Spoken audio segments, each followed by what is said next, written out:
Hi students, welcome to this tutorial on strength of materials.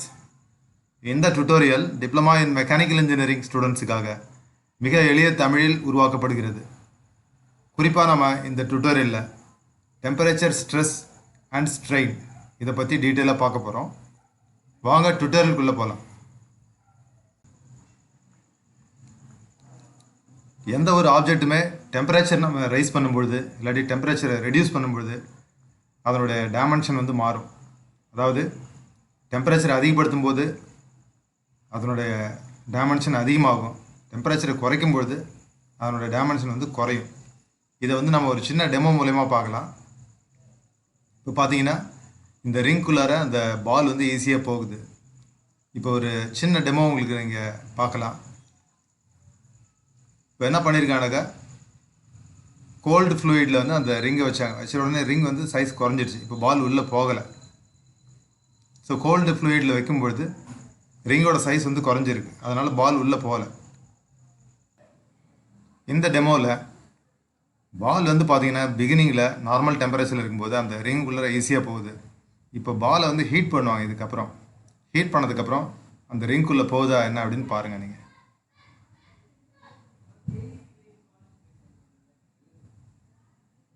சஃபிஷியண்ட்டாக இதை வந்து ஒரு 3 to 4 மினிட்ஸுக்கு நல்லா ஹீட் பண்ணுறாங்க. ஹீட் பண்ணிவிட்டு மறுபடியும் அந்த ரிங்குக்குள்ளார அனுப்புறதுக்கு ட்ரை பண்ணுறாங்க. இப்போ நீங்கள் பார்க்கலாம் அந்த டெமோவில் என்ன ஆகுது அப்படின்னு பாருங்கள். இப்போ பார்த்தீங்கன்னா அந்த பால் வந்து அந்த ரிங்குக்குள்ளே போகலை. காரணம் என்ன அப்படின்னு பார்த்தீங்கன்னா, பாலோட சைஸ் வந்து ஹீட் ஆன உடனே பெருசாகிடுச்சு. பால் சைஸ் பெருசானதால் ரிங்குக்குள்ளே போக முடியல. ஸோ இந்த டெமோ மூலமாக நம்ம 2 விஷயங்கள் தெரிஞ்சுக்கிட்டோம். அதாவது டெம்பரேச்சர் அதிகமாச்சுன்னா ஒரு ஆப்ஜெக்டோட சைஸ் வந்து பெருசாகும். அது இப்போ நீங்கள் பார்க்குற இந்த டெமோ. இதுக்கு முன்னாடி பார்த்த டெமோவில் டெம்பரேச்சரை நம்ம குறைக்கிறோம். எப்படி டெம்பரேச்சரை குறைச்சிருக்காங்கன்னு பார்த்தீங்கன்னா, லிக்விட் நைட்ரஜனில் இந்த ரிங்கை வந்து சோப் பண்ணாங்க. இந்த ரிங்கை வந்து லிக்விட் நைட்ரஜனுக்குள்ளே வச்ச உடனே ஒரு சஃபிஷியண்ட்டான டைமுக்கு அப்புறம் இந்த ரிங்கோட சைஸ் வந்து குறைஞ்சிடும். சைஸ் குறைஞ்சதுக்கப்புறம் இந்த பாலை உள்ளே அனுப்புறதுக்கு ட்ரை பண்ணாங்க. அப்போ அங்கே வந்து உள்ளே போகலை. ஸோ அந்த எக்ஸாம்பிளை நம்ம என்ன புரிஞ்சுக்கணும்னு பார்த்தீங்கன்னா, டெம்பரேச்சரை குறைக்கும் போது சைஸ் குறையுங்கிறது தான் நம்ம புரிஞ்சுக்கணும். இப்போ இதை பேஸ் பண்ணி நம்ம தியரிக்குள்ளே போகலாம். தியரிட்டிக்கலாக நான் இந்த கான்செப்டை எக்ஸ்பிளைன் பண்ணுறதுக்காக, அதாவது டெம்பரேச்சரை பேஸ் பண்ணி ஒரு ஆப்ஜெக்ட் வந்து அதனுடைய சைஸ் வந்து பெருசாகும் இல்லை சைஸ் குறையும் அப்படிங்கிறத எக்ஸ்பிளைன் பண்ணுறதுக்கு நான் ஒரு சிம்பிளான ஒரு டயக்ராம் ஒன்று நான் இங்கே வரைஞ்சிருக்கேன். அதாவது லெஃப்ட் ஹேண்ட் சைடில் வந்து இந்த மாதிரி ஹேச்சிங் பண்ணியிருக்கு இல்லையா, இது வந்து சப்போர்ட் அப்படின்னு நீங்கள் அசியூம் பண்ணிக்கலாம். இந்த க்ரீன் கலரில் காமிச்சிருக்கிறது object in original length at room temperature. So இனிஷியலாக ஆப்ஜெக்ட் பார்த்தீங்கன்னாக்கா ரூம் டெம்பரேச்சரில் இருக்குது. ஸோ அந்த டைமில் டெம்பரேச்சரை நான் வந்து T1 அப்படின்னு மார்க் பண்ணியிருக்கேன். இனிஷியலாக இருக்கக்கூடிய லென்த் வந்து L. இதுக்கப்புறம் என்ன பண்ணுறோன்னு பார்த்தீங்கன்னா, இந்த ஆப்ஜெக்டோட டெம்பரேச்சரை நம்ம சஃபிஷியண்ட்டாக ரைஸ் பண்ணிடுறோம். ஒரு 250-300 டிகிரி அளவுக்கு டெம்பரேச்சர் ரைஸ் பண்ணிடுறோம் அப்படின்னு அசியூம் பண்ணிங்க. அசியூம் பண்ண உடனே என்ன ஆகுதுன்னு பார்த்தீங்கன்னா, இந்த ஆப்ஜெக்ட் வந்து ஃப்ரீயாக எக்ஸ்பேண்ட் ஆகுது. ஃப்ரீ எக்ஸ்பேன்ஷன் நடக்குது. ஸோ அந்த மாதிரி ஃப்ரீ எக்ஸ்பேன்ஷன் நடக்கும்போது அதனோட லென்த் வந்து கூடுதலாகுது. நம்ம இதுக்கு முன்னாடி ஒரு டெமோவில் பார்த்த மாதிரி இந்த ஆப்ஜெக்ட்லேயும் பார்த்தீங்கன்னா லென்த் வந்து கூடுதலாகுது. இந்த லென்த் கூடுதலாகுது இல்லையா, அந்த லென்த்தை வந்து நம்ம வந்து டெல்டா எல் அப்படின்னு சொல்கிறோம். ஒரிஜினல் லென்த் வந்து எல். இப்போ கூடுதலான உடனே அதனோட சைஸ் பார்த்தீங்கன்னாக்கா டெல்டா எல். அப்போது டோட்டலாக இப்போ ஆப்ஜெக்டோட லென்த் எவ்வளோன்னு பார்த்தீங்கன்னாக்கா original length plus delta L. இப்போது இந்த ஃப்ரீ எக்ஸ்பான்ஷன் இருக்கு இல்லையா, அது வந்து it is proportional to length of the object and temperature change. இந்த ஆப்ஜெக்டில் நடக்கக்கூடிய ஃப்ரீ எக்ஸ்பான்ஷன், அதாவது சேஞ்ச் இன் லென்த் எதுக்கு ப்ரொபோர்ஷனல் அப்படின்னு பார்த்தீங்கன்னா, length of the object and the change in temperature. மூணாவதாக பார்க்கக்கூடிய இந்த எக்ஸாம்பிளில் ஒரிஜினல் ஆப்ஜெக்ட் இந்த க்ரீன் கலரில் இருக்குது இல்லையா, அதே ஆப்ஜெக்ட் தான் இங்கேயும் இருக்குது. பட் சப்போர்ட் பார்த்தீங்கன்னா லெஃப்ட் ஹேண்ட் சைட்லேயும் இருக்குது, ரைட் ஹேண்ட் சைட்லேயும் சப்போர்ட் இருக்குது.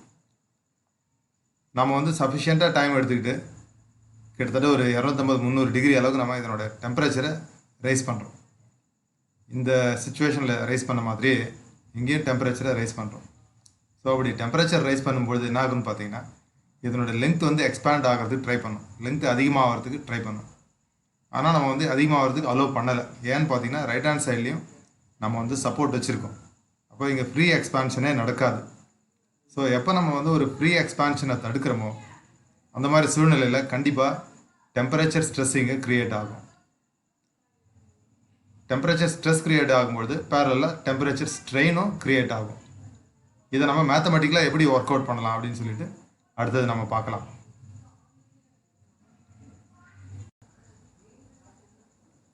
மேத்தமெட்டிக்கலாக எப்படி temperature stress and temperature strain இதை எப்படி கால்குலேட் பண்ணலாம் அதை நம்ம பார்க்கலாம்.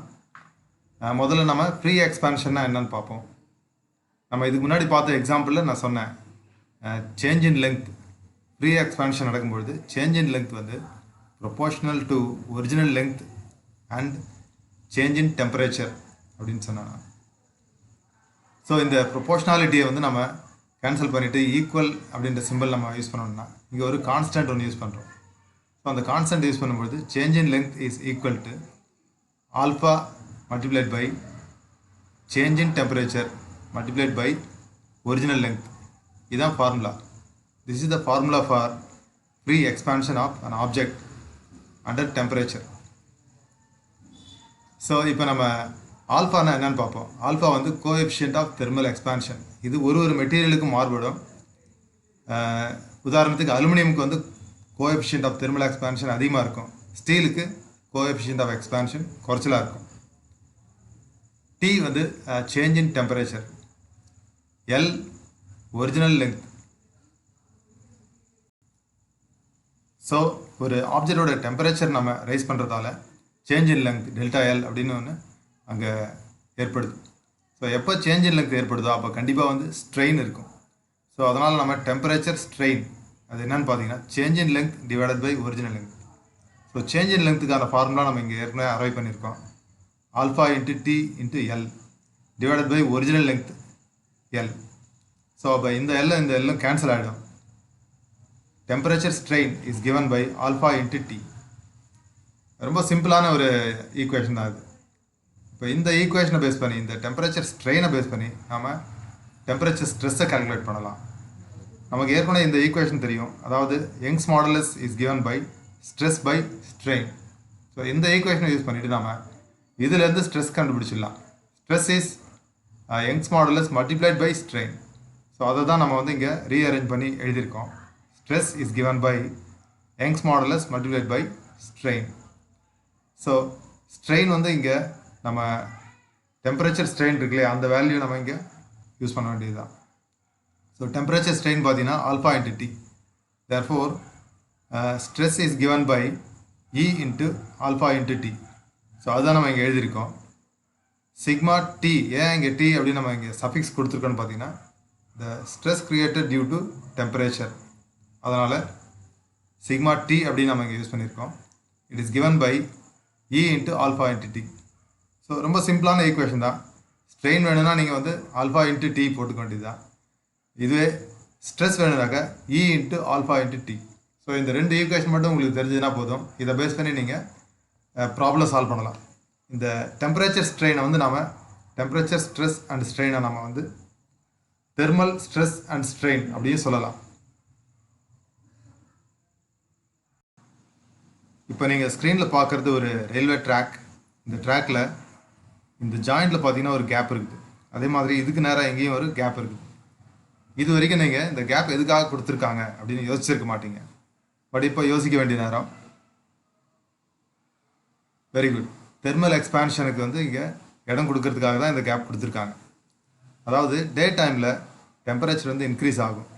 டெம்பரேச்சர் இன்க்ரீஸ் ஆகும்போது இந்த ரயில்வே ட்ராக்கோட லென்த்து வந்து இன்க்ரீஸ் ஆகும். இப்போ இன்க்ரீஸ் ஆகும்பொழுது இந்த ஜாயிண்டில் கேப் இருந்ததுனாக்கா அந்த எக்ஸ்பான்ஷனுக்கு வந்து கொஞ்சம் இடம் கொடுத்துருக்கும். இடம் அது கிடைக்கும். இல்லாட்டி இந்த ரயில்வே ட்ராக் வந்து பெண்ட் ஆகி மேலே வந்து உங்களுக்கு கிளம்பி வர்ற மாதிரி முயற்சி பண்ணும். ஸோ அது நமக்கு வந்து டேஞ்சரஸ். அது அதனால தான் இந்த கேப் கொடுத்துருக்காங்க. இன்னொரு எக்ஸாம்பிள் பார்க்கலாம்.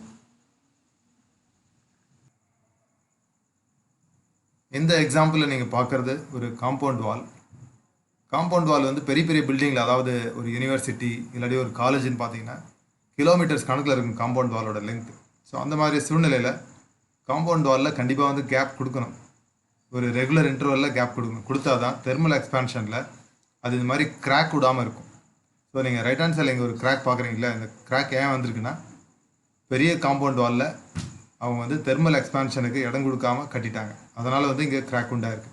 ஆனால் இந்த மாதிரி ஒரு சின்ன கேப், ஒரு 1/2 இன்ச்சு இல்லாட்டி ஒரு 3/4 இன்ச்சு கேப் கொடுத்து நம்ம ரெகுலர் இன்டர்வலில், அதாவது ஒரு 20 அடி இல்லாட்டி 30 அடிக்கு ஒரு தடவை இந்த மாதிரி கேப் கொடுத்து காம்பவுண்ட் வால் கட்டும்பொழுது தெர்மல் எக்ஸ்பான்ஷனுக்கு அங்கே இடம் கிடைக்கும்.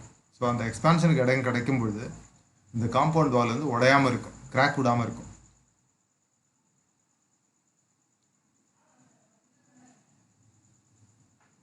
இந்த மாதிரி ரியல் லைஃப் எக்ஸாம்பிள்ஸ் நான் நிறைய சொல்லிகிட்டே போகலாம். நான் இப்போ உங்களோட சாய்ஸுக்கு விட்டுறேன். நீங்கள் கூகுளில் போயிட்டு சர்ச் பண்ணி இன்னும் நிறையா தெரிஞ்சுங்க.